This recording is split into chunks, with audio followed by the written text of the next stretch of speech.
J'ai retenu, moi, un mot très intéressant dans ce qu'on vient d'entendre, c'est le mot souveraineté. Parce que si on y réfléchit, le pouvoir de frapper monnaie, vous savez, dans le temps, c'était un des privilèges régaliens. Régalien, ça veut dire qui appartient au roi.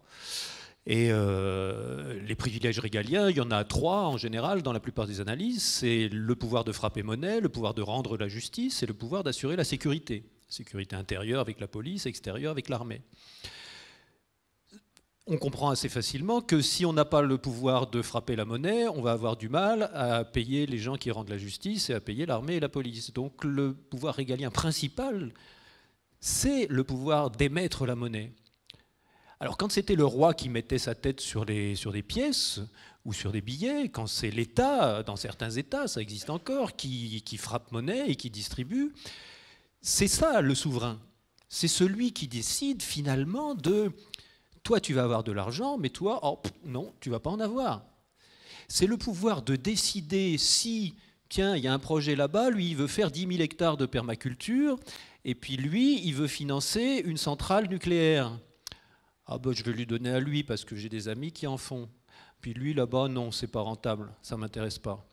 C'est donc le pouvoir, écoutez bien, parce que c'est absolument capital, c'est le pouvoir de créer le futur.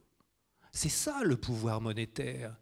C'est pour ça qu'en finance islamique, la monnaie, la création monétaire est extrêmement surveillée, parce que normalement, dans l'islam, c'est Allah qui décide du futur. Mais nous, avec notre laïcité, nous avons le pouvoir de créer le futur que nous voulons, à condition qu'on puisse le financer. Si on ne peut pas le financer, on n'a rien. On n'a absolument rien.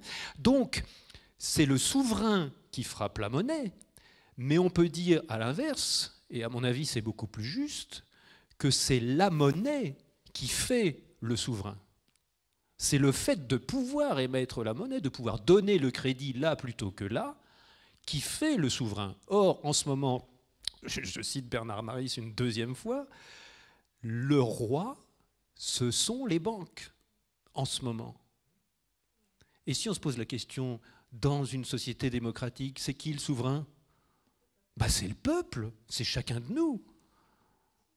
Donc voilà une raison de plus de reprendre, soit par l'État, soit par un revenu individuel, peu importe, mais de reprendre cette souveraineté du peuple sur la création de notre propre futur. Voilà, ça c'est important.